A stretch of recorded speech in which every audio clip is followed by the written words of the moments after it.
Study with Barka. Today I'll explain you database normalization, in which I will explain you fourth and fifth normal form, and जो decomposition होता है वो कैसे करना चाहिए. It should be lossless and dependency preserving. So just see what is fourth normal form.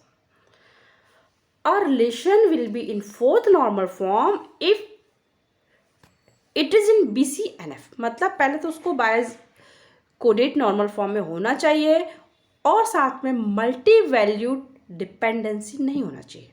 अब multi valued dependency क्या है? For example A determine B.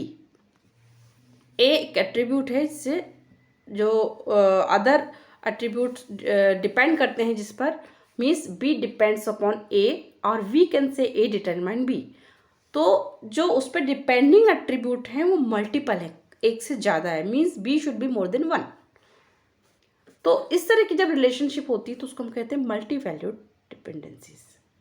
For example एक स्टूडेंट रिलेशन है, स्टूडेंट का आईडी दिया गया है, स्टूडेंट कौन से कोर्स में एनरोल है और उसकी हॉबीज़ क्या है.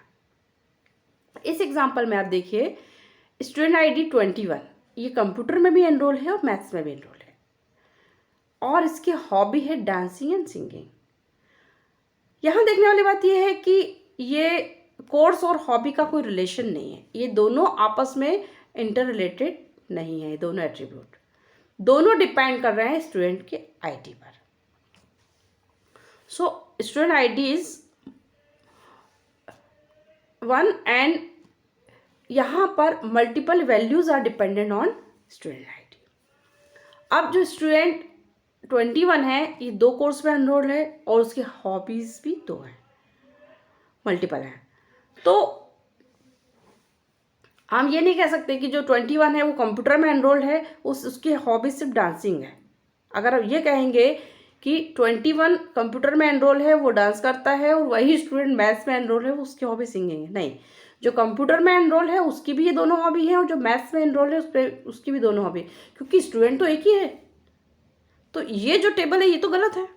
It is not defining exactly. मतलब अगर मैं एक रिकॉर्ड को उठाकर देखूँ कि 21 कंप्यूटर में जो है वो डांस कर रहा है और डांस उसकी हॉबी है और 21 स्टूडेंट सेम स्टूडेंट है जो मैथ्स में एनरोल है तो उसकी हॉबी सिंगिंग हो जाती है, तो गलत है.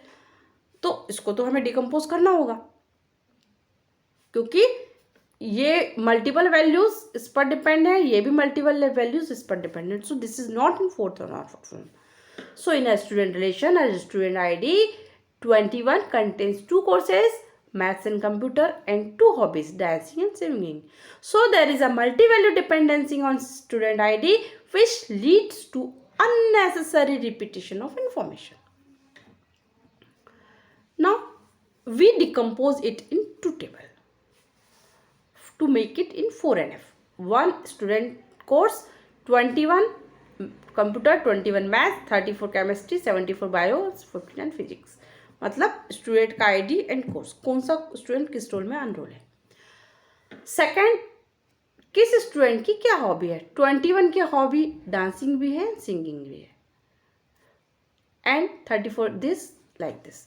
तो हमने इसको डिकम्पोज किया, 2 टेबल बनाए. अब ये टेबल हमारा जो है ये फोर्थ नॉर्मल फॉर्म को सेटिस्फाई कर रहा है. अब हम देखेंगे fifth normal form. A relation is in fifth normal form.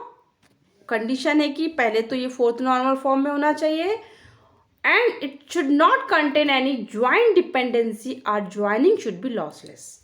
मतलब कि अगर उसको हम डिकम्पोज करके हम ज्वाइन कर रहे हैं मल्टीपल वैल्यूज का, तो कुछ इंफॉर्मेशन का लॉस नहीं होना चाहिए.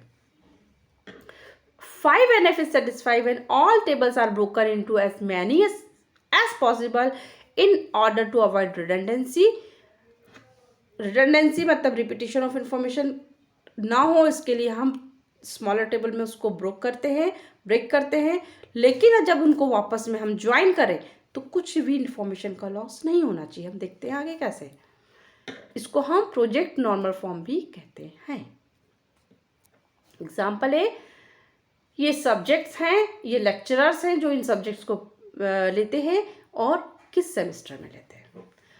इन the about table John takes both computer and maths class for semester 1।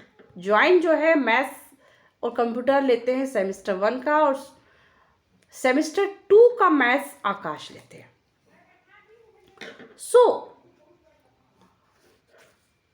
But he doesn't take the maths class for semester 2, मतलब जॉन जो है सेमेस्टर 1 का मैथ्स लेते हैं, सेमेस्टर 2 का नहीं लेते हैं। In this case combination of all three field required to identify valid data.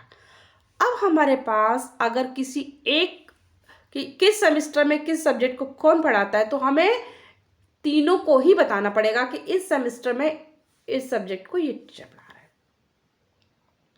मान लो मतलब तीनों का कॉम्बिनेशन ही हमें जरूरी है यूनिकली आइडेंटिफाई करने के लिए, मतलब प्राइमरी की हमारी तीनों का कॉम्बिनेशन हो गई, इसको हम सुपर की कहेंगे।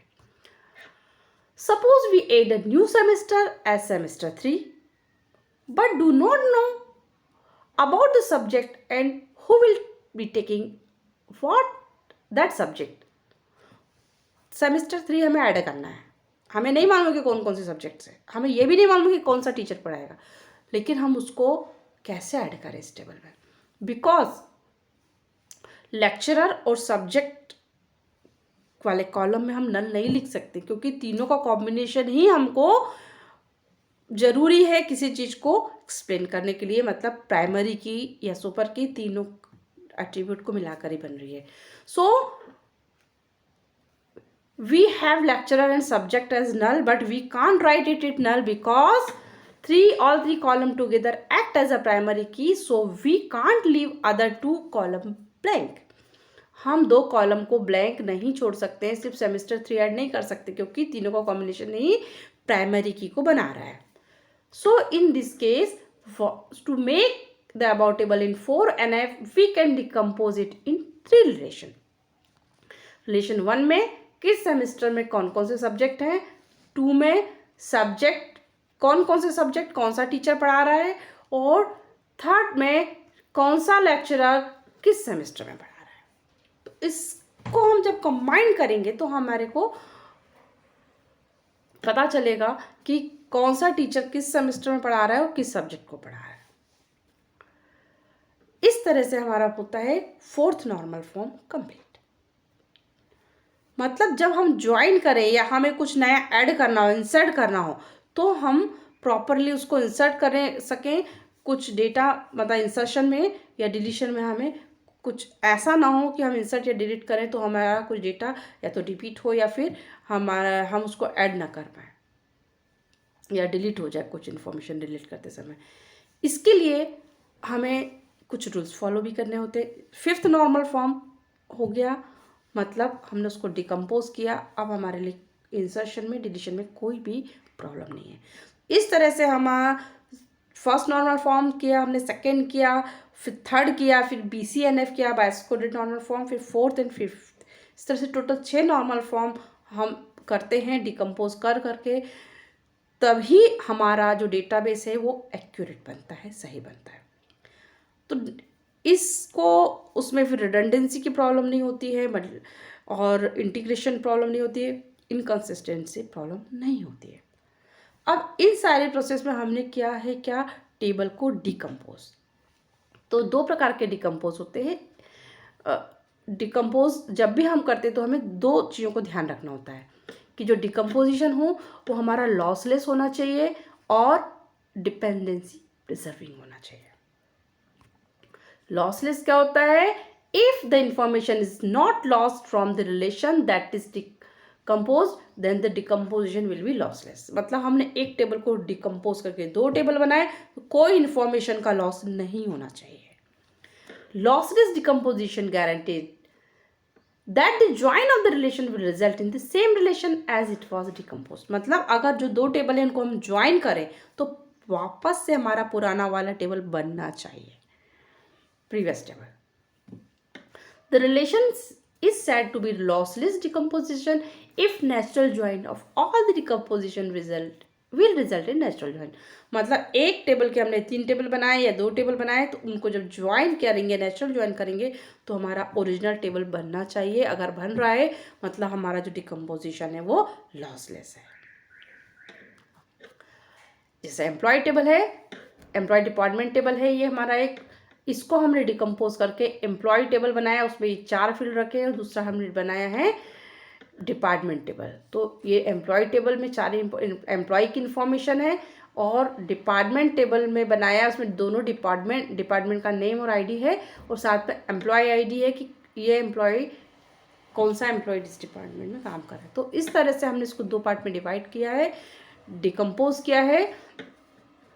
लेकिन एक कॉमन एट्रीब्यूट एम्प्लॉय आईडी हमने रखा है। जब भी हम रखते हैं, डिकम्पोज करते हैं, तो एक टेबल का प्राइमरी की जरूर दूसरे टेबल में रखते हैं, ताकि हम उसको लिंक करके ज्वाइन कर सकें।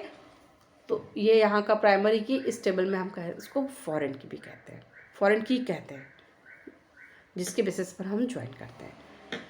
तो अब हम इस की के बेसिस पर जब ज्वाइन करेंगे तो हमारे को ओरिजिनल टेबल मिलेगा। तो हम कहते हैं कि ये जो हमारा डिकम्पोजिशन है, ये लॉसलेस ज्वाइन डिकम्पोजिशन है। अब एक चीज और बाकी है, दैट इज डिपेंडेंसी प्रिजर्विंग।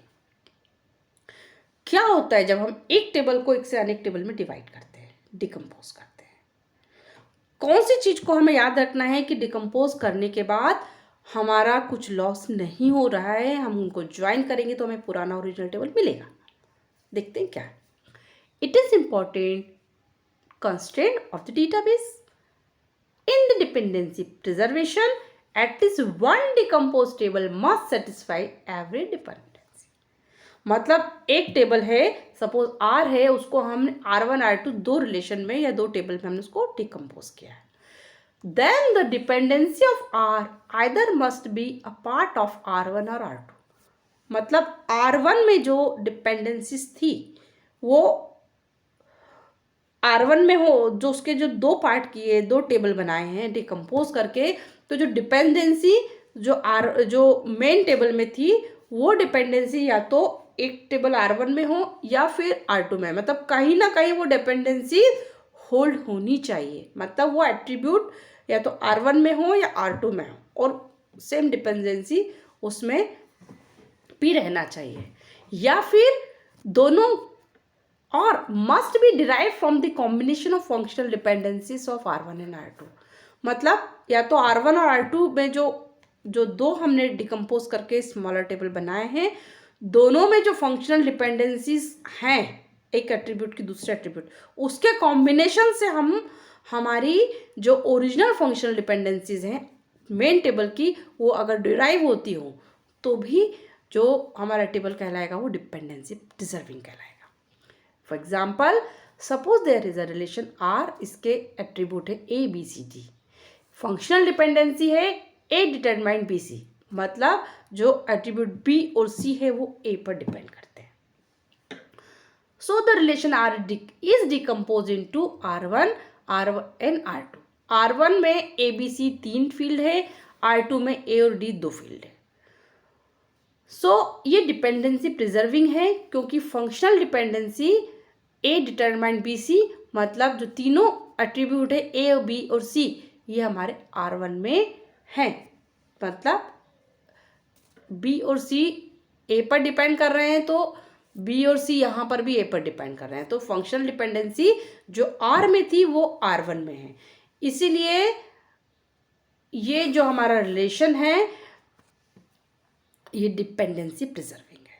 अगर ये R1 की जगह R2 में होता तो भी डिपेंडेंसी प्रिजर्विंग होता है। मतलब कि डिपेंडेंसी जो मेन आपका R में थी वही या तो R1 में हो या R2 में हो फंक्शनल डिपेंडेंसी, तो हमारा जो रिलेशन है वो डिपेंडेंसी प्रिजर्विंग कहलाता है। Thank you for watching and ask if you have any doubt.